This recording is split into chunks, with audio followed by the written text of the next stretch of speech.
सुरुवातीला इलेक्शनच्या संदर्भात मी माहिती सुरुवातीला देतो. आपल्या सोसायट्या सगळ्या 100 किंवा म्हणजे थोडक्यात 250 फ्लॅटच्या खालच्या सोसायट्या आहेत. त्याला ई वर्ग म्हणून खात्याने त्याला सेपरेशन केलेलं आहे. त्यात तुम्हाला ई वर्गासाठी सेपरेट निवडणूक निर्णय अधिकारी पॅनलवरून नियुक्त करता येतो सोसायटीला. ती स्वायत्तता प्रत्येक सोसायटीला गव्हर्नमेंटने दिलेली आहे. या ई वर्गातून 250 पेक्षा ज्या खालच्या सोसायट्या आहेत त्यांच्यासाठी इलेक्शन प्रोसेस साधारण 45 ते 50 दिवसाची इलेक्शनची प्रोसेस आहे. 100च्या ज्या खालच्या सोसायट्या आहेत त्यांच्यासाठी 11 लोकांची आपण बॉडी तयार करू शकतो. म्हणजे 11 लोकांचे सदस्य आपण त्यात सोसायटी चालवण्यासाठी नियुक्त करू शकतो. 100च्या वरती 200 पर्यंत 13 लोकांची आपण सदस्य त्यात नियुक्त करू शकतो आणि 200च्या वरती 15 लोकांची कमिटी करू शकतो. ह्या 11 मध्ये आपल्याला 6 ओपन गटातले लागतात. म्हणजे सर्वसाधारण गटातले 6 लोक लागतात. 2 महिला राखीव लागतात. 1 ओबीसी, 1 एससी किंवा एसटी आणि 1 एनटी किंवा एसबीसी असे 11 लोकांची आपण कमिटी करू शकतो. 100 पेक्षा ज्या खाली सोसायट्या आहेत, फ्लॅट सभासद आहेत, त्यांची 11 लोकांची आपण बॉडी करू शकतो. 100 ते 200 ह्या दरम्यान आपण 13 लोकांची बॉडी करू शकतो. त्यात सर्वसाधारण गटातले 8 येतात. लेडीज मधले 2, ओबीसी 1, एससी किंवा एसटी 1 आणि एनटी किंवा एसबीसी 1. इलेक्शनची प्रोसेस चालू करताना आता माझ्या मते आपल्या सगळ्यांचं फर्स्ट इयरच आहे. आपले आय रजिस्टर, जे रजिस्टर हे जे सोसायटीसाठी मेंटेन करणारे रजिस्टर आवश्यक असतात खात्याच्या दृष्टीने ते मेंटेन केलेले आहेत का ते आपल्याला पाहावं लागतं. ते नसतील तर आपल्याकडे इंडेक्स 2 सगळ्या फ्लॅट धारकांचे आहेत का ते पाहावं लागतं. त्याच्यावरून आपण सुरुवातीला एक प्राथमिक मतदार यादी तयार करतो. म्हणजे जे इंडेक्स 2 वरून आपण जे फर्स्ट ओनर आहेत त्यांची यादी तयार करतो. ती यादी तयार केल्यानंतर त्या यादीत जर कुणाचा काही बदल असेल किंवा निवडणुकीसाठी किंवा मतदानासाठी जर त्याला उभं राहायचं असेल सेकंड ओनरला, म्हणजे इंडेक्स 2 वर ज्याचं दुसरं नाव आहे, आता जनरली मिस्टर अँड मिसेस किंवा मिसेस अँड मिस्टर असे नावं इंडेक्स 2 वर असतात. जर एखाद्या सेकंड ओनरला जर इंटरेस्ट असेल तर त्यांनी फॉर्म 10 भरून द्यायचा असतो. त्या 10 दिवसाच्या आत ती यादी तयार झाल्यानंतर नोटीस बोर्डवरती यादी लागते. एक्झिस्टिंग चेअरमन सेक्रेटरी यांच्या सही शिक्क्याने ती यादी लागते. तर यादीत काही बदल असेल तर ती 10 दिवसाच्या आपण तो बदल करून देतो. म्हणजे एक्झिस्टिंग कोणाची नावं चुकली असतील, वय चुकलं असेल किंवा सेकंड ओनरला जर उभं राहायचं असेल तर त्यांनी तो फॉर्म 10 भरून द्यायचा असतो त्या 10 दिवसाच्या आत. किंवा जर मतदानाचा अधिकार जरी कोणाला दुसऱ्याला शिफ्ट करायचा असेल सेकंड ओनरला तर त्यांनी तो फॉर्म 10 10 दिवसाच्या आत भरून द्यायचा असतो. ह्या 10 दिवसात जे काही चेंजेस आहेत ते चेंजेस सगळे पाहिले जातात. 11व्या दिवशी हे सगळे चेंजेस केले जातात. म्हणजे एखाद्याने जर सेकंड ओनरला जर इंटरेस्ट असेल तर फर्स्ट ओनरने जर 10 भरून दिला तर त्या फर्स्ट ओनरचं त्या यादीतून नाव निघून जातं आणि सेकंड ओनरचं नाव त्या यादीत लागतं. अशी जी 11व्या दिवशी आपण यादी लावतो त्याला अंतिम मतदार यादी म्हणतो. म्हणजे तुमचं इलेक्शन प्रोसेस होईपर्यंत ती अंतिम मतदार यादी त्यात बदल होत नाही. तिथून पुढे आपण 5 दिवस देतो उमेदवारी अर्ज स्वीकारण्यासाठी. मी ही इलेक्शनची थोडक्यात प्रोसेस सांगतोय. जर ह्यात कुणाला काही शंका आली तर मला विचारा. आपने जो बताया था कि 100 से लेकर जो रहता है उसमें 11 मेंबर्स का कमेटी बनाते हैं. हमको ये इन्फॉर्मेशन मिला था कि अगर 50 तक फ्लैट अभी नया रूल आया है उसमें 7 ही मेंबर्स रह सकते हैं. वो पूरे ओपन कैटेगरी के रहते हैं. ती 50 पेक्षा जी खाली सोसायटी आहे म्हणजे 50चे जे खालचे फ्लॅट असतील त्यांच्यासाठी 7 लोकांचा एक ऑप्शन दिलेला आहे गव्हर्नमेंटने. त्यात तुमचे 5 ओपनचे आणि 2 लेडीज राखीव अशी 7 लोकांची तुम्ही कमिटी चॉईस करू शकता. त्याच्यासाठी तुम्हाला त्या सोसायटीचे एक एसजीएम कॉल करायला लागते. एसजीएम मध्ये तो ठराव पास करून घ्यावा लागतो की आम्ही 11 लोकांच्या बॉडीला न जाता 7 लोकांच्या बॉडीला जात आहोत. त्यामध्ये तुम्हाला कॅटेगरी वाईज नाही भरले तरी चालतात आणि तुम्हाला तो मिनिमम कोरम तिथं 3 लोकांचा सुद्धा कोरम चालतो. तो इसमें कि हमारे पास ये ऑप्शन रहता है कि हम 7 के लिए भी जा सकते हैं, 11 के लिए भी जा सकते हैं. करेक्ट, दोनों के लिए जा सकते हैं. लेकिन उसके लिए आपको क्या करना पड़ता है, एक एसजीएम जो एसजीएम मीटिंग कॉल करते हैं उस मीटिंग में आपको रेजोल्यूशन पास करना पड़ता है. आप किस ऑप्शन चॉइस कर रहे हैं, कौन सा ऑप्शन चॉइस कर रहे हैं. लेकिन अगर 11 का होगा तो उसमें जो रिजर्वेशन कैटेगरी है वो आएगा कंपल्सरी. करेक्ट. आता जी मी तुम्हाला सांगितली 11ची कमिटी. आता आपण थोडक्यात असं समजूया आपली सोसायटी 50 आणि 100च्या आतमध्ये आहे, 50च्या वर आणि 100च्या आतमध्ये आहे. त्यामुळे आपल्याला तिथं कंपल्सरी 11ची बॉडी चॉईस करणं भाग आहे. आपण त्या ठिकाणी 6 ओपनचे घेतोय 2 लेडीज घेतोय, एक ओबीसी, एक SC किंवा ST आणि एक NT किंवा SBC. ह्या कॅटेगरीमधलं जर कोण नसेल तर आपली बॉडी ऑटोमॅटिकली 11च्या ऐवजी 10ची होईल. ओबीसी नसेल तर 9ची होईल आणि SC नसेल तर 8ची होईल. म्हणजे मिनिमम 8ची तरी बॉडी आपल्याला लागते. कमीत कमी त्या बॉडीचा कोरम आहे तो 6 कमीत कमी 6 लोक तरी तिथं पाहिजेत. 6 पेक्षा खाली झाली तर तिथं बॉडी फॉर्म होत नाही, ती मायनॉरिटीत जाते असं समजलं जातं. वाईस वर्षा सेम 13 आणि 15चं पण आहे. 15मध्ये सुद्धा तुम्हाला कमीत कमी 13मध्ये सुद्धा कमीत कमी 7 लोक तरी लागतात आणि 15मध्ये 8 लोक लागतात, तरच तुमची बॉडी फॉर्म होते. ठीक आहे. आत्ता सध्या आमच्या इथे प्रत्येक विंगची एक सोसायटी आहे, तर ही सोसायटी फॉर्म करताना काही रूल्स फॉलो व्हायला पाहिजे होते. जसं की एक सोसायटी फॉर्म करण्यासाठी काहीतरी क्रायटेरिया असेल, तर तो क्रायटेरिया कदाचित फॉलो न करता आमच्या सोसायटी फॉर्म झालेली आहे. पण मग आता जर का आम्हाला सिंगल करायची असेल तर काय त्याच्यामध्ये आपल्याला उपाय आहेत? आणि तुम्हाला तिन्ही सोसायटी मिळून मायग्रेशन करायचं सगळं. हां, 4 सोसायटी करायची. हां, म्हणजे असा प्रश्न आहे, 4 ज्या सोसायटी आहेत, 4 विंग आहेत, तर त्याचं एकत्रीकरण करायचं असेल आम्हाला. तुम्हाला सगळ्यांची मिळून संमती घ्यावी लागेल, 4ही बिल्डिंगची मिळून, आणि ती DDR-कडे जाऊन सबमिट करायला लागेल. ह्याचं कॅन्सलेशन तुम्हाला करायला लागेल अगोदर. ही जी सोसायटी आपली फॉर्म झाली आहे ह्याचं कॅन्सलेशन करून मग नवीन सोसायटीसाठी तुम्हाला ऍप्लिकेशन करावं. आणि हे सगळ्यांची संमती म्हणजे सगळे जे काही ओनर आहेत त्यांची लागते. ऍटलीस्ट 50 ते 50 2/3 तरी लोक तुम्हाला संमतीला पाहिजे. बरं. आणि जी सेपरेट सोसायटी फॉर्म झालेली त्याच्यासाठी क्रायटेरिया काय पाहिजे? म्हणजे त्या सोसायटीकडे काय स्वतःचं असलं पाहिजे? नाही, हा क्रायटेरिया पूर्ण झाल्याशिवाय तुमचं सर्टिफिकेट तुम्हाला मिळायलाच नसणार आहे. जो मिनिमम क्रायटेरिया आहे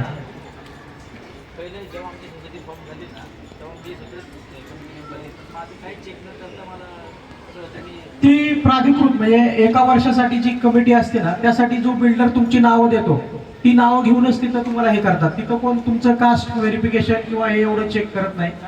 हा, बिल्डरने जी नावं दिली आहेत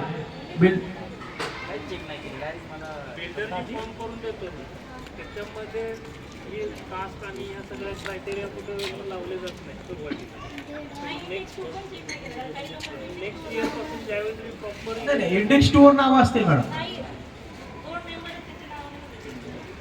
सेकंड नेम तरी असेल,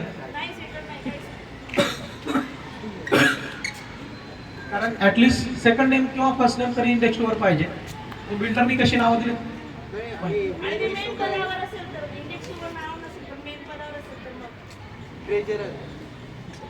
आता एका वर्षाची जी कमिटी केली तर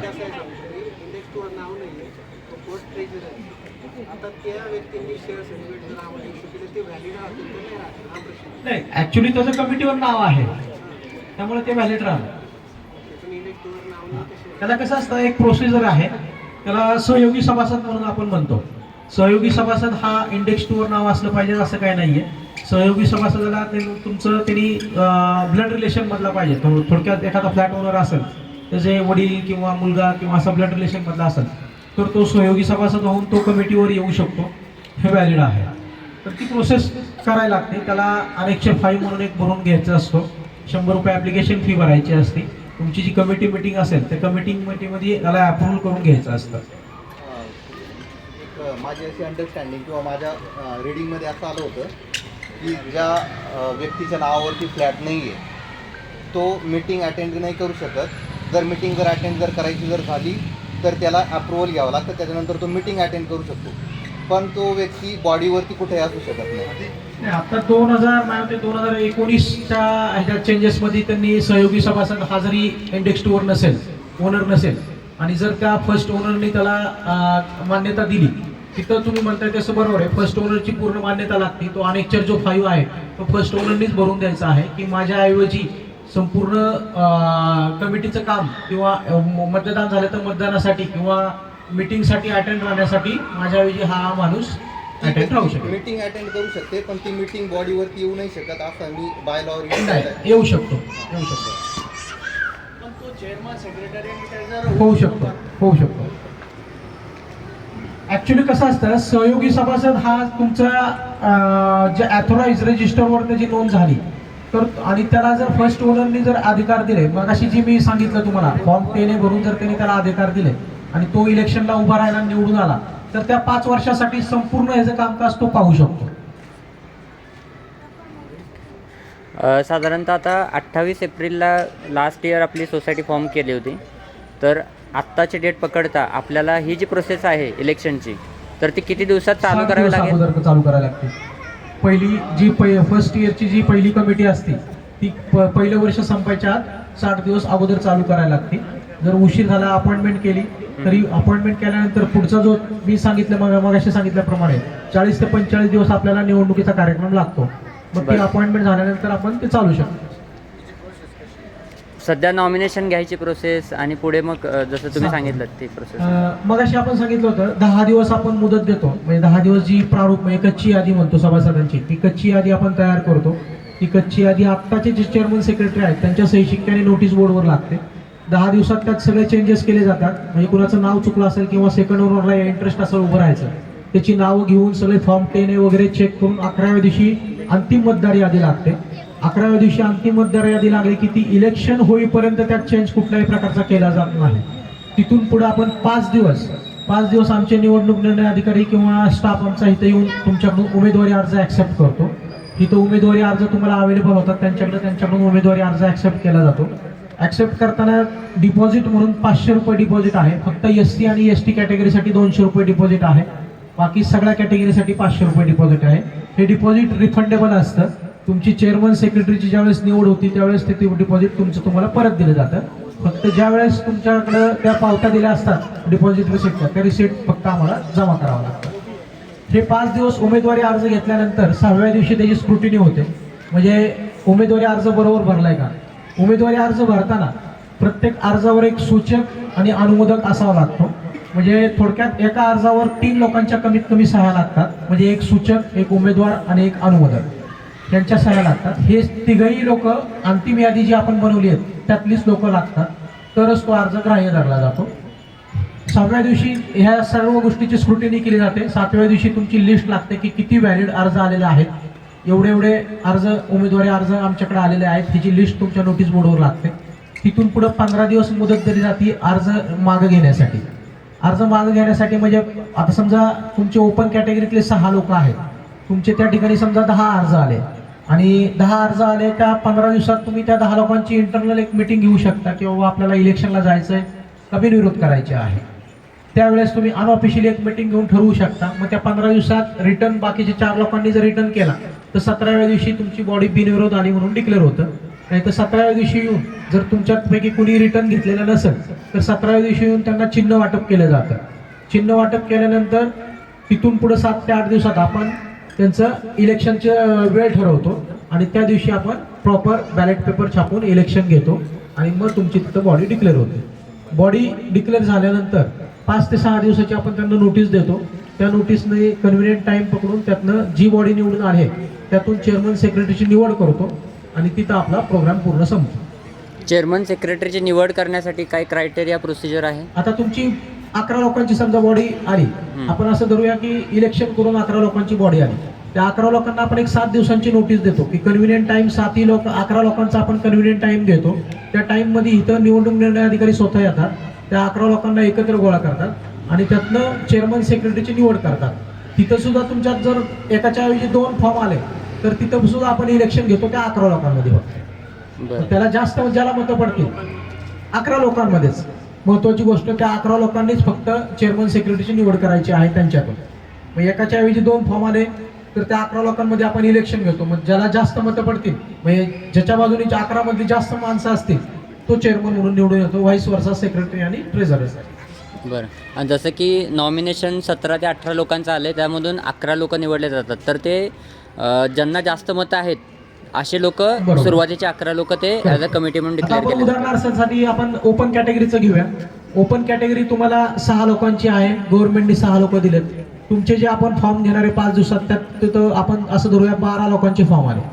12 लोकांच्या फॉर्ममध्ये 15 दिवसात कोणी अर्ज मागे घेतलेला नाही असं समजूया. मग 12 लोकांचे फॉर्म येण्यासाठी निवडणूक निर्णय अधिकारी किंवा खात्याच्या दृष्टीने हे 12 लोक सर्व इंडिव्हिज्युअल आहेत. पण तुमच्या प्रचारासाठी किंवा तुमच्या कन्व्हिनियंटसाठी तुम्हाला पॅनल निवडण्याचा एक ऑप्शन दिला जातो. म्हणजे तुम्ही समजा 12 पैकी 6 लोकांनी जर पॅनल केलं तर 2 पॅनल चिन्ह त्यांना एकच मिळतं. एका पॅनलला एक आणि दुसऱ्या पॅनलला एक चिन्ह दिलं जातं आणि त्याच्यातनं इलेक्शन होते. पण इलेक्शन झाल्यानंतर इलेक्शनसाठी आम्हाला 12च्या 12 सगळे लोक इंडिव्हिज्युअल आहेत. मग ह्या 12मधनं ज्यांना जास्त 6 लोकांना ज्यांना पहिली मतं पडली आहेत जास्त, ती 6 लोक विजयी. मग आयदर त्यात काय असं होतं, एका पॅनलची 2 लोक, दुसऱ्या पॅनलची 4 लोक असं येऊ शकतात. यामध्ये जे मतदान करणार आहेत लोक आणि ते इथं राहत नाहीत, तर अशा केसमध्ये त्यांचं मतदान करण्याचा वे काय असणार आहे? सगळ्यांना फिजिकली इथं अटेंड राहणं गरजेचं आहे. हां, जी आपण मी मगाशी सांगितल्याप्रमाणे जी अंतिम मतदार यादी आपण लावलेली आहे, त्या अंतिम मतदार यादीत ज्यांची नाव आहेत त्यांनी इथं येऊन फिजिकली अटेंड करूनच मतदान करणं गरजेचं आहे. अजून खात्याने तशी कुठलीही सवलत दिली नाही की पोस्टल किंवा ऑनलाईन अशी फॅसिलिटी नाही आहे. बरं. शिवाय प्रत्येक मतदार येताना त्यांनी आपलं आय कार्ड, आधार कार्ड किंवा पॅन कार्ड किंवा इलेक्शन कार्ड किंवा लायसन्सची कॉपी, हार्ड कॉपी आपल्याबरोबर ठेवावी. त्यांनी कन्व्हिनियंट आपल्याला होतं. सोबत इंडेक्स 2 पण लागतं का, की इथलाच आहे बाबा, ओनर आहे? आणि इंडेक्स 2ची पहिली प्रोसेस आपली संपलेली आहे. 10 दिवस आपण मुदत दिली, ती 10 दिवसात एक्झिस्टिंग कमिटीने आपल्याला यादी तयार करून दिली आहे. ती यादी चेक केली जाते. आयदर तुमच्याकडे आहे जे रजिस्टर असेल तर त्याच्यावरून चेक केली जाते, नाहीतर तुमच्या इंडेक्स 2 वरनं ती यादी चेक केली जाते. त्यामुळे नंतर परत वोटिंगच्या वेळेस इंडेक्स 2ची गरज नाही. फक्त वोटिंगच्या वेळेस ज्याचं नाव यादीत आहे, मतदार यादीत आहे, त्यांनीच वोटिंग करण्याचा अधिकार आहे. त्यावेळेस ते असे म्हणू शकत नाही की बाबा मला आता सेकंड ओनर मी आहे, फर्स्ट ओनर माझ्या गावाला गेलाय, आता मी मतदान करतो, तसं होणार नाही. मतदान करताना उमेदवारी अर्ज आपण देतो. तिथं येऊन माझी माणसं इथे येऊन बसतात. साधारण आपला इथं कम्युनिटी हॉल असेल किंवा ऑफिस असेल तर तिथे येऊन बसतात. आणि तुम्ही आल्यानंतर तुम्हाला फॉर्म कसा भरायचा आणि फॉर्म सुद्धा अवेलेबल करून देतो आणि फॉर्म ॲक्सेप्ट करतो त्या दिवशी. 5 दिवस आपण मुदत देतो. 5 दिवसातनं कन्व्हिनियंट 1-2 तासाचा टायमिंग देतो. त्या 2 तासात माझी माणसं इथे येऊन बसतात आणि त्या 2 तासात फॉर्म ॲक्सेप्ट करतात. मग तुम्ही समजा एखाद्याने 4-5 फॉर्म घेऊन गेला, नंतर संध्याकाळी बसल्यानंतर लिहिले फॉर्म आणि दुसऱ्या दिवशी आणून दिले. कारण दुसऱ्या दिवशी आणून देताना मला आयदर सूचक किंवा उमेदवार ह्या दोघांपैकी एकाने फॉर्म आणून दिला तरी मला सफिशियंट असतो. सर आता को-ओनर असेल तर तो त्यांना वोट करायचं असेल, म्हणजे मी कोणी फर्स्ट ओनर नसणार आणि को-ओनर जाऊन वोट करायचं असेल तर त्याचं काय प्रोसिजर आहे, त्यांच्याकडे काय असायला हवं? मी मगाशी सांगितलं तुम्हाला, आपण जी 10 दिवस मुदत देतोय, म्हणजे प्रारूप कच्ची यादी ज्यावेळेस आत्ताचे एक्झिस्टिंग चेअरमन सेक्रेटरी कच्ची यादी नोटीस बोर्डवर लावतात, त्यावेळेसच तुम्ही डिसाईड करायचंय की मला इलेक्शनसाठी उभं राहायचंय किंवा मतदान करायचंय. त्याच वेळेस तुम्ही ते पण डिसाईड केलं पाहिजे की बाबा मी मतदानाचा हक्क सुद्धा माझ्या को-ओनरला ट्रान्सफर करतोय. मग त्यावेळेसच त्यांनी तो फॉर्म 10 भरून दिला पाहिजे. आणि अजून एक प्रश्न असा की 100 लोक आहेत, सपोज 100 फ्लॅट आहेत आणि मतदान करताना फक्त 40च लोक आले, तरी ते ग्राह्य धरलं जाणार मतदान? ग्राह्य धरलं जाणार. 40 नाही 20 आले त्यातनं एखाद्याला निवडून आले तरी ते ग्राह्य धरलं. जे उभा आहे ते मतदान करू शकतात. टेनंट नाही करू शकत. नाही. मगाशी जी मी प्रोसिजर सांगितली तुम्हाला सहयोगी सभासदाची, ही सहयोगी सभासदाची प्रोसिजर आपली इलेक्शन प्रोसेस चालू होण्या अगोदर त्याचं नाव त्या रजिस्टरला किंवा तिथं आलेलं पाहिजे. आपण यादी एकदा लावतोय नोटीस बोर्डवर आणि नंतर तो म्हणतोय की आता मी सहयोगी सभासद होणार आहे आणि माझं नाव तिथं घ्या, तसं चालत नाही. निवडणूक प्रक्रिया एकदा चालू झाली की मग तो सहयोगी सभासद होऊ शकत नाही. कारण त्याला प्रोसेस कशी असते, त्यांनी अगोदर ॲप्लिकेशन करायचं असतं, तुमच्या एक्झिस्टिंग कमिटीमध्ये त्याचा ठराव मंजूर करून मग त्याला सहयोगी सभासद म्हणून नाव घेऊन त्याचं रजिस्टरला नाव यावं लागतं. आमच्या केसमध्ये जसे आता 4 सोसायटी म्हणतोय आपण, तर 4 सोसायटीचं इलेक्शन हे एका दिवशी होऊ शकतं का वेगवेगळ्या दिवशीच करायला लागतं? नाही, आता 4 जर इलेक्शन लागलं तर आपल्याला वेगवेगळा दिवस ठेवायला लागणार सर. ओके. तर नाही म्हटलं तरी आता जवळजवळ 50 ते 60 लोकांची जर सोसायटी असेल तर त्याला आपल्याला ॲटलिस्ट कमीत कमी 3 ते 4 तास तरी आपल्याला मतदानासाठी द्यावे लागणार. बरं. आणि declaration of result same day त्याच दिवशी असतो? राहतो. त्याच दिवशी आपण मतदान घेतो, काउंटिंग करतो आणि रिझल्ट डिक्लेअर करतो. ओके. म्हटलं आम्हाला एकत्र करायचे आहे, थर्ड ऑब्जेक्शन पाहिजे, म्हणजे मेजॉरिटी पाहिजे. आणि आता जर ती मेजॉरिटी आली तर आम्हाला किती फी लागेल ही सगळी प्रोसेस करायला? ते पाहावे लागेल सर, की काय प्रोसेस त्याला आपण करू शकतो तसं. कारण ह्या पहिल्या आपल्याला 4ही सरेंडर करून आपल्याला नवीन ॲप्लिकेशन करावं लागेल. काय म्हणजे किती खर्च? सांगतो मी ते प्रोसेस. एकत्र सोसायटी करण्यासाठी आजच्या 1/2 ही 1/3 सगळ्यांच्या सगळ्यांच्या. आणि शासकीय कर्मचारी इलेक्शनमध्ये उभा राहू शकतो का? राहू शकतो. इलेक्शनमध्ये उभं राहू शकतो. चेअरमन सेक्रेटरी सुद्धा होऊ शकतो. एक वर्षाची कमिटी झाली आहे, ठीक आहे. तर ह्याच्या पुढे असं होतं की लोकांना कोणालाही निवडूनच यायचं नाही आहे, रिस्पॉन्सिबिलिटीज घ्यायची नसते. तर त्या केसमध्ये काय होतं? जर तुमच्या इथं सोसायटी चालवण्यासाठी कोणी इंटरेस्टेड नसेल तर खात्याने प्रशासक म्हणून एक पॅनल केलेलं असतं. त्यातला तुमचा प्रशासक इथं नेमला जातो. म्हणजे बाहेरचा माणूस येऊन तुमची सोसायटी चालवतो. पण त्याच्यासाठी तुम्हाला सोसायटीतनं सेपरेट मानधन त्याला द्यायला लागतं. तो जे काही डिसिजन घेईल ते तुम्हाला अप्रूव्ह करावं लागतं. कारण तुम्हाला इंटरेस्ट नाही आहे, तो इंटरेस्ट घेऊन चालवतोय. किंवा त्यांच्याकडे माणूस येतो इथे की कसं असतं? शेवटी डिपेंड मॅडम कसं होतं. आता बाहेरचा माणूस तो काय कंटिन्युअस तुमच्या इथं 8 तास तुमचे प्रॉब्लेम सॉल्व्ह करायला राहणार नाही.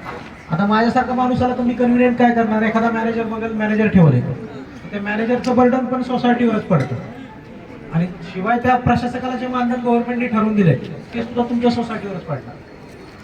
आणि शिवाय त्यातनं डिसिजनची पॉवर कशी असते, तो SGM काय करणार सगळं तुम्ही अटेंड राहताय ना राहताय, तो डिसिजन त्याच्या तुम्हीच जातोय. फक्त कागदोपत्री तो सगळं दाखवतो की मी मीटिंग कॉल केली आहे, एवढे लोक हजर आले, ते सगळं कागदोपत्री दाखवतो. असेल तर ते घेऊ शकतात ना. आणि दुसरी विषय असा आहे की तुम्ही म्हटल्यानुसार 2 महिने अगोदर आपण ही प्रोसिजर स्टार्ट केली.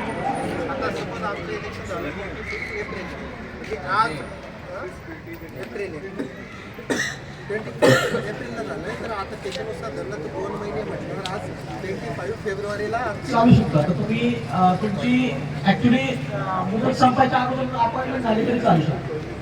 त्यासाठी प्रोसेस काय करावं लागतं? आता आम्ही ठराव घेतलाय की आम्हाला त्यांना माहिती SGM कॉल करायचे.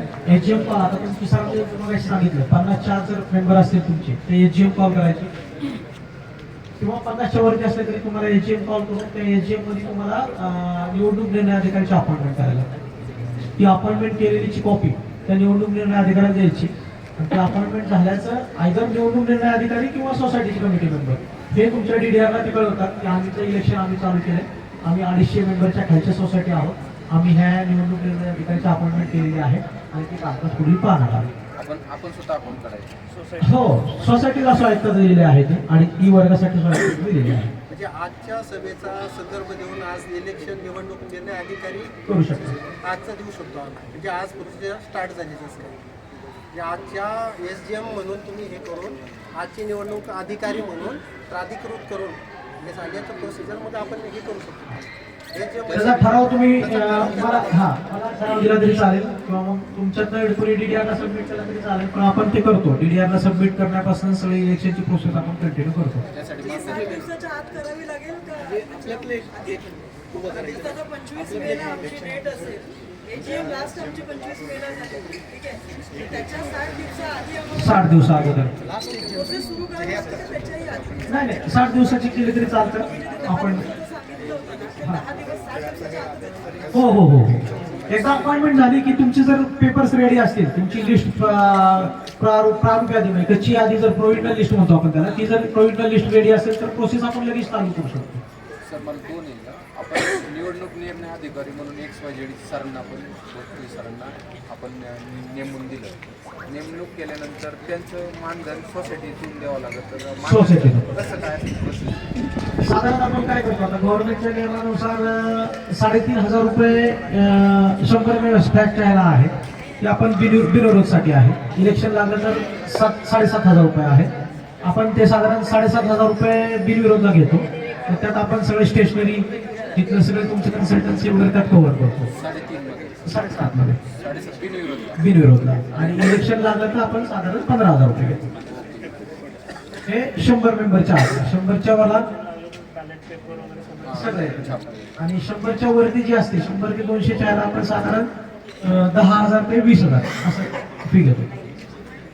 अजून एक प्रश्न असा आहे, समजा आता इथून पुढे जसं 11 लोकांची कमिटी स्थापन झाली आणि पुढच्या 1 किंवा 2 वर्षामध्ये त्यातले 1-2 कमिटी मेंबर जसं बाहेर निघून गेले, त्यांनी रिझाईन केला, तर रिझाईन करण्याची प्रोसिजर काय आहे आणि त्याला रिप्लेस करण्यासाठी परत दुसरा कमिटी मेंबर कसा निवडला जातो? रिझाईन करताना त्यांनी आता जी 11 लोकांची बॉडी आहे त्यातल्या 2 जणांनी जर रिझाईन करायचं म्हटलं तर त्यांनी सेक्रेटरी किंवा चेअरमॅन रेजिग्नेशन लेटर द्यायचं. तुमची जी कमिटीची नेक्स्ट कमिटी मीटिंग होईल त्या मीटिंगमध्ये ते रेजिग्नेशन लेटर ठेवायचं, ते मंजूर करायचं. ते मंजूर केल्यानंतर त्यांच्याऐवजी जर ते पदाधिकारी असतील म्हणजे त्यातला जर कोण खजिनदार वगैरे जर असेल तर त्या मीटिंगमध्ये तुम्ही उरलेल्या बाकीच्या कमिटी मेंबरपैकी कुणाला खजिनदार किंवा नेमू शकता. तेच तुमच्या प्रोसिडिंगवर सगळे ठराव रेझोल्युशन आले पाहिजेत. त्या ठरावाची कॉपी एक तुमच्या लेटरवर छापून घ्यायची आणि ती DDRला कळवायची की असं असं आमच्या इथं चेंजेस झालेले आहे. आणि तो खजिनदार, चेअरमन, सेक्रेटरी नाही आहे, कमिटी मेंबर आहे, अशा माणसाला रिप्लेस करण्याची प्रोसिजर परत नाही. आता गव्हर्नमेंट तुम्हाला काय केलंय की 5 वर्षात तुम्ही 2 लोक टॉप करू शकता. आता समजा 11 पैकी तुमचे 2 लोकांनी सोडून गेले, जे चेअरमन, सेक्रेटरी, खजिनदार नाही आहेत, फक्त सदस्य आहेत, त्यांनी रिझाईन केलं तर त्या कॅटेगरीचे 2 लोक तुम्ही SGM कॉल करून किंवा AGM मध्ये 2 लोक भरू शकता. मग त्याच्यामध्ये जसं आलं की 5 लोक तयार आहेत 2 पोझिशनसाठी, त्या केसमध्ये काय करायला लागेल? तुम्ही SGM किंवा AGM मध्ये इलेक्शन घ्यायचं, मग तिथं हात वर करून किंवा असं इलेक्शन घेऊ. अच्छा, पण त्याची ऑथॉरिटी मग चेअरमन, सेक्रेटरी जे आहे किंवा कमिटी आहे त्यांना असेल. SGM ची जात आहे प्रत्येकाला. SGM जो कोणी ड्राईव्ह करतोय म्हणजे आम्हाला परत तुम्हाला इन्फॉर्म करायची गरज नाही, निवडणूक निवडणुकीसाठी परत मला अपॉइंट करायची गरज नसते. नाही. तुम्ही SGM कॉल केल्यानंतर त्या SGM मध्ये समजा तुमच्याकडे 2 लोक भरायचे, त्याच्याऐवजी जर तुमच्याकडे 5 फॉर्म आले तर तुम्ही बाकीचे आता इथं मी असं विचारू शकतो की बाबा हे 5 फॉर्म आले त्याच्यातले कोण 2 लोक घ्यायचे. तर त्या ठिकाणी तुम्हाला जर वाटलं की आपल्याला हे परत गुप्त मतदानाने घ्यायचंय तर तुम्ही इंटरनल बॅलेट पेपर छापू शकता किंवा नाही तर मग निवडणूक निर्णय अधिकाऱ्याची नेमणूक करू शकता. ठीक आहे. मला हे विचारायचं होतं, DDRला आपल्याला जे काही पोस्ट रिप्लेस झालेला तर रिप्लेस झालेल्या पोस्ट संदर्भात कळवायचं आहे, ते बाय मेल का बाय हार्ड कॉपी समक्ष देऊन मेलवर कोण घेत नाही सर. आपल्याला हार्ड कॉपी दिली द्यायचं, तिथं हार्ड कॉपी आपल्याला रिसिव्ह करून आपल्या रेकॉर्डला ठेवायचं. मग आपले या एरियाचं DDR तुम्ही 6 आहे तर 3 आहे. DY पाटीलच्या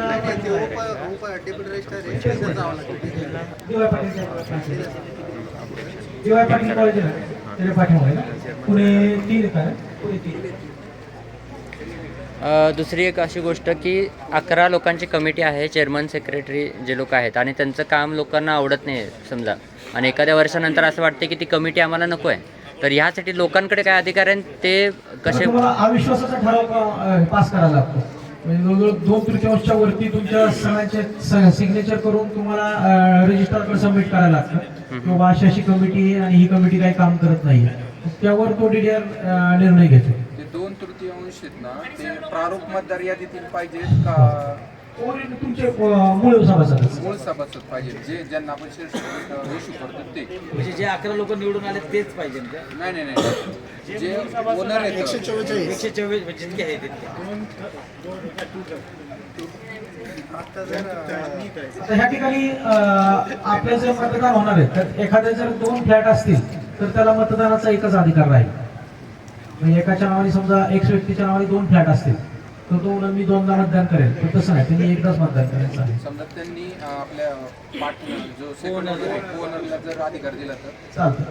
2 मतदान होईल. 2 मतदान करू शकतो. त्यासाठी त्यांनी तुमची आधी प्रोसेस सांगितली त्या 10 दिवसात त्यांनी डिसाईड करायचं की माझ्या इथं 2 फ्लॅट आहे, एका फ्लॅटवर मिसेसचं नाव आहे, मग त्या दुसऱ्या फ्लॅटचे अधिकार त्यांनी शिफ्ट करून मिसेसला द्यायचे फॉर्म 10 वरून. मग त्या ठिकाणी एका फ्लॅटवर त्याचं नाव आहे ना आणि दुसऱ्या फ्लॅटवर त्या मिसेसचं नाव आहे. आणि ती 3 फ्लॅट असेल तर तिसऱ्याचा पण देऊ शकतो का? इंडेक्स 2 असेल तर. अच्छा, नाव असेल तर. सर, जे फ्लॅट विकलेच नाही गेले, जे बिल्डरचं नाव आहे त्या बाबतीत काय? रिकामे राहणार ते. त्यांची नावं नाही ना. अच्छा, जे इंडेक्स 2 वर आपण जे 10A भरून सेकंडला जी अथॉरिटी देतोय ते फक्त इलेक्शन पुरतेच आहे का? इलेक्शन पुरती. तो जर 10A भरून तो जर माणूस कमिटीवर आला तर ती अथॉरिटी त्याची 5 वर्षाची राहील. नाही, ते बाकीच्या आता फक्त मतदानासाठी जे असेल ती फक्त मतदानापुरतीच. मतदान झाल्यानंतर फर्स्ट ओनर परत फर्स्ट ओनर होणार. सर, वॅकंट फ्लॅटसाठी बिल्डर त्याचे जे अधिकार आहे ते दुसऱ्याला ट्रान्सफर नाही करू शकत ना? नाही, त्याचा इंडेक्स 2 नाही आहे ना, नुसतं वेगळं आहे. नाही, बिल्डर कसा आहे, बिल्डर आमचं काही बेनिफिट घेऊ शकतो किंवा त्याला त्याच्या मनाप्रमाणे कमिटी हवी आहे, तर ते रिकामा फ्लॅट आहे त्याच्या आधारावर तो काहीतरी करू शकतो. नाही करता येणार नाही. सर, काही लोक निवडून येण्यापुरतं बरोबर बोलतात, नंतर दमदाटी करतात. मग त्या कंडिशनमध्ये काय त्यांना पण म्हणून सांगितलं पाहिजे, अरे चेअरमन राजा समजतो स्वतःला, मग त्याला काय करायचं? सरांनी जे मगाशी विचारलं तसं त्याला पर्याय आहे. अविश्वासाचा ठराव आणायचा. किती लोकांचं? त्याला 2/3 तरी लोकांच्या सहाय्या तुमच्याकडे लागणार. ते DDR कडे नेऊन सबमिट करायचं आणि DDR त्याच्यावर निर्णय घेणार. DDR त्या चेअरमन सेक्रेटरीला बोलवून घेणार आणि मग त्याच्यावर तो निर्णय घेणार. इश्यू काय जे म्हणतात आता सपोज आमच्या जर घ्यायला ऑलमोस्ट त्याला 50% लोक आउट ऑफ इंडिया 50% पण 2/3 एकच होऊ शकत नाही. त्यापर्यंत पण त्याचं बाय बेस चालेल का त्यावेळेस? नाही ते होणारच. DDR ची परमिशन घेऊनच काय करायचं. सर आमच्या इथं पण असंच आहे की आम्ही 1/3च हजर असतो. आम्ही 1/3च राहायला इथे, बाकीचे जे 2/3 आहे ते तर फार राहिलंय, ते काय कुठल्याच गोष्टीमध्ये इन्व्हॉल्व नसतात. तर सगळीकडेच आहे. माझी सोसायटी 1278 फ्लॅटची सोसायटी आहे. मीटिंगला 50 ते 60 पण नसतात. सर मग 2/3 आणणार कसं सर? हे बरोबर ना, तो सर जे लोक साधा निवडून मेसेज देताना करत चांगली लोक निवडून द्या. नाही ना सर, नंतर सर, मग- रागायचं कसं असं देता ना. सर मग काहीच करू शकत नाही. मग 2 वर्ष आहे ना, ते 2/3 म्हणाल तुम्ही, होऊ शकत नाही. 1/3 होऊ शकतं पण 2/3 होऊ शकत नाही. चेक राहणारच नाही त्याच्यावर. सर, ते लेडीज बोलत नाही, काहीच बोलत नाही, म्हणजे अक्षरशः ग्रुपवर काही बोलतात. सर मग DDR अशाला कडे काहीतरी पत्र नियम असेल ना द्यायचं. सर? DDR काय डिसिजन घेतो ते बघायचं. मग सर अशात काहीतरी असेल ना की बाबा तेच जे DDR कडे पत्र द्यायचं. शेवटी तो जे आदेश आम्ही काढणार. हजर आहोत की आम्ही हजर असतो, मग आमच्या हातात काहीच अधिकार नाहीये. तुम्ही अविश्वास आणायचा म्हणताय. आता ही लोक येतच नाही, बोलतच नाही, मग आम्ही 1/3 लोकांनी अविश्वास असताना पण गप्प बसायचं. मी तेच सांगितलं. तुम्ही 1/3 लोकांना ऍटलीस्ट DDR पत्र द्या. त्याच्यावर DDR काय निर्णय घेते ते तरी पाहा. मला एक प्रश्न आहे, जसं मुख्यमंत्री किंवा पंतप्रधान राजीनामा देतो तो पूर्ण बॉडीचाच राजीनामा समजला, तसं चेअरमनने राजीनामा दिला तर नाही मला प्रश्न अजून एक असा आहे, ते पण महत्त्वाचं आहे. नवीन कमिटी आता स्थापन होणार आणि जी जुनी प्रोव्हिजनल कमिटी आहे, तर याच्यामध्ये ऑडिटिंगचा काय रोल आहे का फॉर्मली? आता आपलं जे मार्चचं जे ऑडिट करायला लागेल आपल्याला, मार्च 2025 त्याची जबाबदारी पूर्ण सगळी प्रोव्हिजनल कमिटीची राहणार. बरं, पण ती मग निवडणूक व्हायच्या अगोदर करायची आहे की ती प्रोसिजर तो वेगळा आला, म्हणजे ती या हँडओव्हर वगैरे त्या प्रोसेसमध्ये येत नाही. नवीन कमिटीला आपण काय कमिटी आल्यानंतर हँडओव्हर करता. ठीक आहे, पण ते इन्फॉर्मल राहील की मग ते म्युच्युअल कम्युनिकेशन जसं होईल त्यानुसार मग ते लोक. ज्या दिवशी आपला हँडओव्हर होणार आहे त्याच्या अगोदरच्या सगळ्या जे काही घटना आहेत त्या सगळ्याला प्रोव्हिजनल कमिटी जबाबदार आहे. बरोबर. मला एक विचारायचं आहे सर, सध्याची प्रोव्हिजनल कमिटी आहे तिला कम्युनिटी बिल्डरने दिलेलेच नाही, स्वतःची मालकीची अशी जागा करूनच दिलेली नाही, फक्त सोसायटी स्थापन करून दिली. अशा वेळेस ते हँडओव्हर देताना काय दिलं त्यांना? सोसायटीचे जे पेपर असतील ते सुरुवातीचे जे काही मीटिंग आणि जे काही प्रोसिडिंग बुक असेल किंवा आय रजिस्टरमेंट असेल तर आय रजिस्टर, जे रजिस्टर, शेअर सर्टिफिकेट हे सगळं. इथे काय सिनेरियो आहे, प्रोव्हिजनल कमिटी या हँडओव्हरची प्रोसिजर झाली कोणाच्याच बाबतीत, कारण बिल्डर कॉपरेटच झालं ना, डॉक्युमेंट दिले ना, मॅप दिले ना, सँक्शन दिले, काहीच त्यांना सबमिट केलं ना, पैशाचा हिशोबही दिला नाही, ऑडिटही करून घ्यायला आहे. मग अशा स्थितीत जेव्हा प्रोव्हिजनल कमिटी नवीन कमिटी फॉर्म होणार जी 5 वर्षासाठी परमनंट असेल, तर ही जी प्रोव्हिजनल कमिटी नक्की काय देणार त्यांना? मग हे डायरेक्ट कॉन्टॅक्ट टू बिल्डर करणार का प्रोव्हिजनल कमिटीने बळच हँडओव्हर घेऊन यांची ताब्यात द्यायची? कसं हँडओव्हर कोणाकडून घेणार आहे नवीन कमिटी? प्रोव्हिजनल कमिटीला काय डॉक्युमेंट आहेत ते चेक केलं जाईल. नाही त्याच्यात आता बँकेचं अकाउंट वगैरे कोणाकडे? फक्त बँक अकाउंट आहे, ते पण मेंटेनन्स आहे. पण बिल्डरकडे जो आमचा फंड गेला होता, कार्पस फंड किंवा जो आपण मेंटेनन्स फंड भरला होता, त्याचं ऑडिटही नाही आणि जे काय हो का, आता ज्या प्रोव्हिजनल कमिटीचे जे डॉक्युमेंट आहेत, समजा बँकेचे सिग्नेचर अथॉरिटी किंवा बँकेचे डॉक्युमेंट जेवढे आहेत ते नवीन कमिटीने ताब्यात घ्यायचे आणि हा जो लिगल मॅटर आहे तो लिगल मॅटर तुमचा ठराव पास करून बिल्डरवर तुम्ही करू शकता. ओके, म्हणजे याला प्रोव्हिजनल कमिटी जबाबदार नाही त्यांच्याकडे नाहीच आहे ना. प्रोव्हिजनल कमिटीमधली जी लोक आहेत इन्क्लुडिंग चेअरमॅन, सेक्रेटरी वगैरे, तीच कमिटी परत 5 वर्षासाठी पण येऊ शकते का नाही? ते जर फर्स्ट ओनर असतील आणि अंतिम यादीत त्यांची नावं असतील तर येऊ शकतो. ठीक. अच्छा, अजून एक क्वेरी अशी आहे की आता आमच्या बिल्डिंगच्या खाली इथे 12 शॉप्स आहेत, ठीक आहे, तर त्यांनाही आम्हाला इन्क्लूड करावं लागतं? हो, ते पण सभासद आहेत ना तुमच्या बिल्डिंग. नाही नाही, एक मिनिट, त्यातले 5 विकले गेलेत, 5चे ओनर्स आहेत आणि 7 जे आहेत ते बिल्डरच्या हातातच आहे. त्याला नाही म्हणजे त्याला अजून सेल आउटच नाही ना. हां, म्हणजे 5 आहेत तेच फक्त आपले सभासद म्हणून येणार. फेडरेशनमध्ये आता आमच्या 4 सोसायटी आहेत. फेडरेशनमध्ये रिप्रेझेंटेशन कसं असणार आहे प्रत्येक सोसायटीचं? फक्त एक मला कन्फर्म करायचं आहे, 4 मध्ये फेडरेशन होतं का 5वी सोसायटी लागते? 5 असतील तर कसं असतं? मला आपल्या प्रत्येक सोसायटीच्या जिथनं 2-2 लोक फेडरेशनसाठी देतात आणि ती लोक फेडरेशन चालवतात. ते फ्लॅटवर अवलंबून आहे का? जास्त फ्लॅट असेल तर जास्त लोक जातात असं काय करतात? तुमच्या मेंबर, कमिटी मेंबर मधनं किती लोक जातात त्याच्यावर. म्हणजे फेडरेशनमध्ये कमिटी मेंबरच जाऊ शकतो. कमिटी मेंबर किंवा सभासद, जर कमिटी मेंबरने अथॉरिटी दिली त्या सभासदाला फेडरेशनमध्ये जायचं आहे तर तो जाऊ शकतो. पण मग इथं पण एक परत तोच क्वेश्चन की समजा 10 लोक तयार आहेत, कमिटीमधले पण 7-8 लोक आहेत आणि विदाऊट कमिटीवाले पण काही लोक आहेत जे म्हणतात की फेडरेशनमध्ये जायचं आहे. तुम्ही मग त्या केसमध्ये इलेक्शन घेऊन हे करायचं. SGM घेऊन मग परत त्यामध्ये ठराव पास करा. पण हे लिमिट किती आहे? जसं की आता एका सोसायटीमध्ये 150 फ्लॅट आहेत, एका सोसायटीमध्ये 50 आहेत, एकामध्ये 80 आहेत आणि 150 असणारे ते म्हणतात की नाही आमचा काउंट जास्त आहे, आमच्यातले जास्त रिप्रेझेंटेटिव्ह पाहिजे. पण मग फेडरेशनसाठी काय क्रायटेरिया आहे की फेडरेशनमध्ये सपोज 350 फ्लॅट आहेत, त्यातले 11 लोकांचीच काहीतरी कमिटी असेल, मग 11 मधले त्यांचे किती ॲक्सेप्ट करायचे? ते कन्फर्म करून सांगायला लागेल तुम्हाला. ठीक आहे. दीडशेला किती काय हे लोकांना द्यायचे ते कन्फर्म करून सांगतो. Percentage wise society wise power member वाईजच राहणार, तर जे फ्लॅटचे मेंबर वाईजच राहणार. ह्यातलं किती मेंबर ह्या फ्लॅटला किती, आता आपण जसं मला अशी वाटतं की 100पर्यंत आपल्या 11 लोकांची बॉडी होऊ शकते, तशी ह्या आमच्या 150 लोकांची जर सोसायटी फ्लॅट हे आहेत त्यातलं किती कमिटी मेंबर तिकडं फेडरेशनसाठी जाणार ते मी तुम्हाला सांगतो. आणि त्याच्यामध्ये पण हे आरक्षण असणार आहे का फेडरेशनमध्ये पण? ST OBC नाही मे बी, कारण फेडरेशनचं मी अजून इलेक्शन घेतलेलं नाहीये, मे बी राहणार त्यात इलेक्शन. त्यात नसेल मला वाटतं. आणि ॲडवायझरी कमिटी असते त्याचं इलेक्शन होतं का कसं ते? ॲडवायझरी कमिटी तुमच्या जी कमिटी मेंबर बॉडी आली आहे, 11 लोकांची बॉडी आली तर ते डिसाईड करू शकतात आपल्याला ॲडवायझर म्हणून किती पाहिजे. जनरली 2 लोक घेतात, तज्ञ संचालक किंवा ॲडवायझरी कमिटी म्हणून. त्याला बाकी कोणाची गरज नसते, त्या 11 लोकांनीच फक्त हे करायचं आणि ते डिसाईड करू शकतात कोणाला घ्यायचं आहे ते. सर कमिटीला अजून ऑफिस दिलेलं नाही. म्हणजे आता जी सोसायटी चाललेली आहे ती अशीच चाललेली आहे, कुठलंही ऑफिस कुठं काही दिलेलं नाही आपल्याला. मग अशा कंडिशनमध्ये आता काय आमची कमिटी बसणार कुठे? बंधन करायचं त्यांच्या प्लॅनमध्ये नसेल तर कसं येणार ऑफिसर? सर त्यांनी अजून आहे ना, आता 2 वर्ष होत आले, ऑलमोस्ट 2 वर्ष आले. आता कमिटीला त्यांनी जागा द्यायला हवी होती की कुठे ऑफिस बसणार आहे. आता असं कुठेही ऑफिस नाही आहे. आता कमिटी म्हणजे आतापर्यंत आपल्या जवळ 60-70% लोक पार्किंग मध्येच बसतात. सर असं काहीतरी प्रोव्हिजन असेल की नाही आम्हाला ऑफिस द्यावं. तुम्हीच एकदा तुम्ही कमिटी मेंबरवर आल्यावर तुम्ही डिसाईड करायचं की आपली कुठे अवेलेबल जागा आहे आणि तिथं आपलं आपण ऑफिस पण करू शकतो. मग ते अनलिगल होणार ना, प्लॅन प्रमाणे तिथं जागाच नाही. मग तिथं तिथं कसं होणार office नाही. होणार? कुणाचा फ्लॅट तर घेऊ शकत नाही आता. जर समजा एखाद्या सोसायटीने रिफ्युज एरियामध्ये डोअर लावून जर तिथं बनवलं तर ते तुम्ही कायदेशीर तिथे डोर लावू शकत नाही. हां बरेच ठिकाणी रिफ्युज तुम्ही म्हणता तसं रिफ्युज एरिया करतात. बिल्डरला आपण फोर्स करू शकतो का? कारण त्याच्या प्लॅन मध्ये नाही तर तो कसं करणार? नियम का असं नियम नाही आहे का कमिटीला जागा द्यावी? नाही. आता बरीच लोक कम्युनिटी हॉलमध्ये करतात. पाणी घ्या.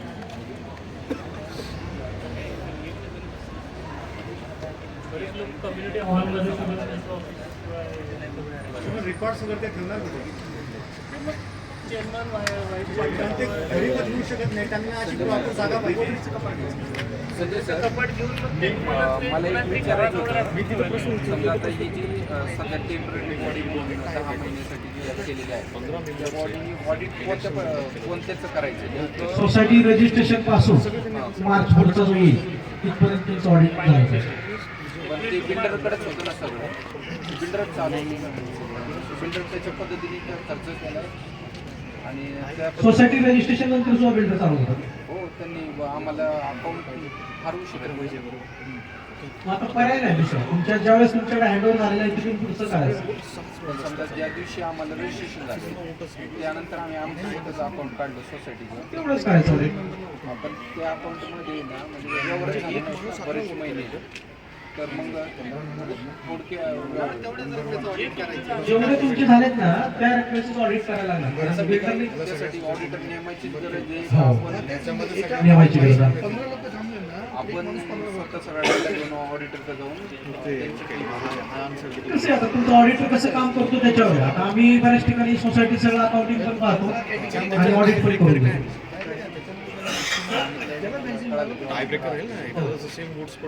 सर इथले काही म्हणजे GDCA झालेले आपले काही दुसरं सिनियर असतील तर ते सोसायटीचं ऑडिट करू शकतात का? कुठे इथले काही असतील ज्यांनी GDCA केले आणि रजिस्ट्रेशन केलेले पॅनलवर असेल तर करू शकतात. करू शकतात. ते सर्टिफाईड पॅनलवर असतील तर गव्हर्नमेंटच्या पॅनलवर असतील तर ते ऑडिट करू शकतात. स्वतःच्या सोसायटी नाही करू शकत. स्वतःच्या सोसायटी नाही करू शकत. हा? स्वतःच्या सोसायटीचं नाही करू शकत. स्वतंत्र सोसायटीचं म्हणजे कसं लोकांचं ऑब्जेक्शन येतं त्याच्यावर ऍटलिस्ट तो कमिटी मेंबरवर तरी नसावा मग. इलेक्शनमध्ये जे तुम्ही एक्झाम्पल सांगितलं 12 मेंबर्स असतील, ओके, 6 लोकांचा तुम्ही ग्रुप कराल, त्यांना एक चिन्ह द्या. आता फॉर एक्झाम्पल 15 लोक आहेत, ओके, यामध्ये टाय ब्रेकर काय रे? जर फॉर एक्झाम्पल जर वोट्स कुठेतरी टाय होत असतील, 11 लोक आपल्याला त्यातनं घ्यायचे, पॅनलसाठी आपल्याला जास्तीत जास्त 4 लोकांच्या पुढे लागतात पॅनल करायला. तुम्ही म्हणताय की समजा आता आपल्याला ओपन मध्ये 6 लोक निवडून पाहिजेत आणि तिथं जर आपली 12 लोक उभी आहेत आणि 6व्या आणि 7व्याला जर एकच मतं पडली, समजा एक 20-20 मतं पडली, तर त्या ठिकाणी आपण 6व्या आणि 7व्याची एक चिठ्ठी काढतो, एखाद्या लहान मुलाला ती चिठ्ठी उचलायला लावतो, जी चिठ्ठी उचलली जाते तो विनर पकडला. म्हणजे काइंड ऑफ लॉटरी आहे. हो, शेवटचा तिथं तोच पर्याय राहतो, दुसरा पर्यायच नाही. किंवा आयदर मग समजा 7व्यानी सरेंडर केलं किंवा 6व्यानी सरेंडर केलं तर 7वा निवडू येतो. तर माझी आत्तापर्यंतची अंडरस्टँडिंग एक आलेली आहे की फॉर एक्झाम्पल 11 लोकांसाठी 15 उमेदवार उभे आहे, तर सोसायटीतल्या प्रत्येक माणसाला 15 वोट करायला लागते. 15 नाही 11. जेवढे ओके, त्यातनं 11 जेवढी तुम्हाला बॉडी निवडून द्यायची आहे, म्हणजे आता ती कॅटेगरीज वाईज होतं. आता ओपन मध्ये 6 आहेत आणि ओपन मध्ये तुमचे 12 लोक उभे आहेत, तर प्रत्येक सभासदांनी 6 शिक्के मारायचे जास्तीत जास्त. आता जर मला वाटलं की किंवा 6 पैकी इथं 2च कॅपिटल आहेत, बाकीचे कोणीच कॅपिटल नाही, तर मी 2च शिक्के मारून माझी मतपत्रिका मतपेटीत टाकू शकतो. आता त्यामध्ये पण जर कोणी जर गोंधळ केला, बॅलेट पेपर जर चुकून शिक्के वगैरे, मग ते वोट तुम्ही बाद कराल का? 6 पेक्षा 7वा शिक्का पडला की ती मतपत्रिका बाद. म्हणजे एक फ्लॅट ओनर 13 मेंबर असतील तर 13 वोट करायचे. 13 वोट करायचे कॅटेगराईज होतं. म्हणजे आता समजा सगळ्याच कॅटेगरी जर इलेक्शन लागलं तर तुमचे 5 बॅलेट पेपर होतात. एक ओपनचा होतो, एक लेडीजचा होतो, एक SBC, OBC आणि SC असे 5 बॅलेट पेपर होतात आणि 5 बॅलेट पेपरवर त्यांनी मग जेवढे जशी कॅटेगरी आहेत तेवढे शिक्के जास्तीत जास्त मारायचे. त्याच्यापेक्षा कमी मारले तरी चालते, जास्त मारला तर ती मतपत्रिका बाद झाली जाते. ऑडिटिंगचा एक प्रश्न आहे. ऑडिटिंगबद्दल जेव्हा सोसायटीचं ऑडिट करायचं असतं तर तो रजिस्टर्ड जी CA फर्म असते त्यांच्याकडून केलेलं चालतं का? CA फर्म असं नाही आहे, तुम्ही गव्हर्नमेंटच्या पॅनलवर तो सर्टिफाईड ऑडिटर म्हणून असलं पाहिजे. मग ते आयदर CA पण असू शकतात किंवा GDCA सुद्धा असू शकतात. अच्छा.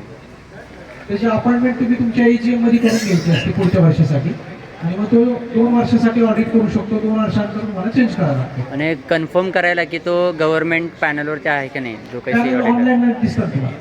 अच्छा, ठीक आहे. किंवा समजा तुम्ही मला अप्रूव्ह झाला तर तुम्ही माझ्याकडून पॅनल लिस्ट मागू शकता. चालेल. सर इलेक्शन ऑफिसर तुम्ही राहणार इलेक्शनच्या वेळेस तुम्ही अपॉइंट केलं तर राहणार. जर मीटिंगमध्ये ठराव घेऊन यांचं नाव दिलेलं असेल तर, पण त्यासाठी तुमची पात्रता काय लागत? पॅनलवर नाव पाहिजे. गव्हर्नमेंटच्या, ते कसं कळेल? असं सर्टिफाईड ऑडिटरचं कसं पॅनल आहे तसं इलेक्शन वर्गाचं सुद्धा पॅनल केलेलं आहे. ती पॅनलची लिस्ट मी तुम्हाला पाठवेल माझं नाव असेल. सर जसं EVM तुमचं आहे ना? हो. सर जसं EVM हॅक होऊ शकतं तसं इथं काही कॉम्प्रोमाइज कोण म्हणलं EVM जे लेडीज रिझर्वेशन आपण बोलतोय, फॉर एक्झाम्पल 3 लेडीज हवे मला पॅनलवर आणि त्यातले XYZ लेडीज जर कॅटेगरीमध्ये जरी फॉल करते तर मग तुम्ही आता बघा, एक लेडीज असेल ती OBC जर असेल तर ती OBCतलं पण फॉर्म भरू शकते, लेडीज मधलं सुद्धा भरू शकते आणि ओपन मधलं सुद्धा भरू शकते. तिन्ही कॅटेगरी ती करू शकते.